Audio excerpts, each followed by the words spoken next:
पति, पत्नी और नौकरानी। शीतल और अभिमन्यु की शादी को 5 साल हो चुके थे, लेकिन अभी तक उनका कोई बच्चा नहीं हुआ था। इसकी वजह से शीतल और अभिमन्यु परेशान रहते थे, लेकिन उन दोनों से ज्यादा परेशान थी शीतल की सास, यानी अभिमन्यु की माँ जानकी देवी। जानकी देवी चाहती थी कि जल्दी से जल्दी उनकी गोद में पोता या पोती आ जाए, और इसलिए वो अपनी बहू शीतल को लेकर एक दिन हॉस्पिटल पहुंची। डॉक्टर मैडम, जरा ठीक से चेक करके बताइए ना, कई बड़े बड़े डॉक्टर को दिखाया है, लेकिन मेरी बहू माँ ही नहीं बन पाती। मैंने शीतल को बहुत अच्छे से चेकअप किया है।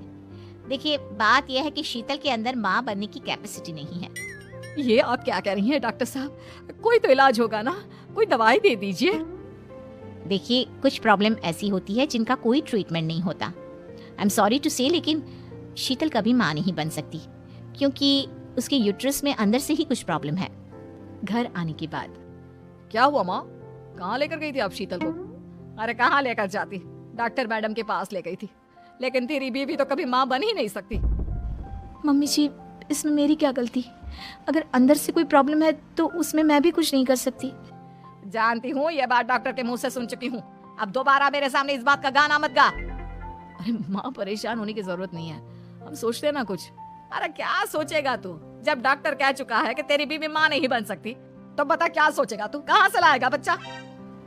माँ, ये तो मैं भी नहीं जानता। अभिमन्यु, क्यों ना हम अनाथ आश्रम से एक बच्चा गोद ले आए? क्या फर्क पड़ता है बच्चा हमारा हो या गोद लिया हुआ? आई बड़ी बातें बनाने वाली, क्या फर्क पड़ता है? अरे क्यों फर्क नहीं पड़ता? मुझे इस वंश को आगे बढ़ाने के लिए मेरे बेटे का खून चाहिए, किसी दूसरे का नहीं। लेकिन माँ, आप जानती हैं कि ये अब पॉसिबल नहीं है। मैं कुछ नहीं जानती। मैं किसी पराये की औलाद को इस घर में अपना पोता या पोती बन के बढ़ता हुआ नहीं देख सकती। मेरा वंश मेरे बेटे के खून से ही आगे बढ़ेगा।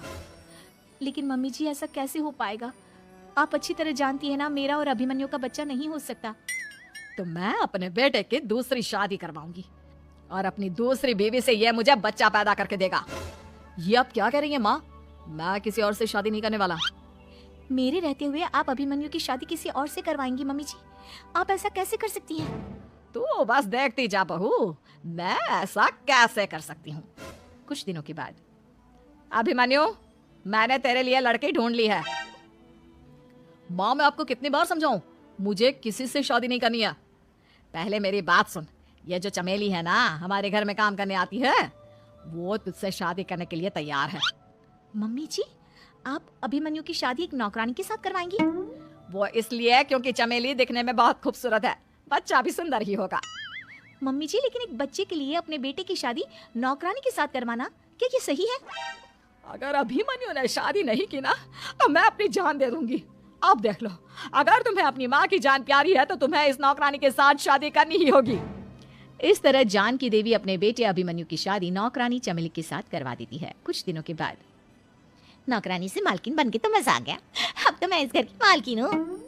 देखो, अपने आप को ज्यादा मालकिन समझने की कोशिश मत करो। एक बार तुम्हारा और अभिमन्यु का बच्चा इस दुनिया में आ जाए, उसके बाद तुम इस घर से हमेशा के लिए चली जाना।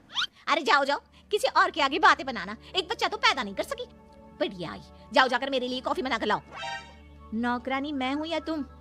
मम्मी जी, देखिए ना शीतल मुझसे किस तरह से बात कर रही है। शीतल, तुम्हें पता है ना चमेली प्रेग्नेंट है, मेरे बेटे के बच्चे की माँ बनने वाली है।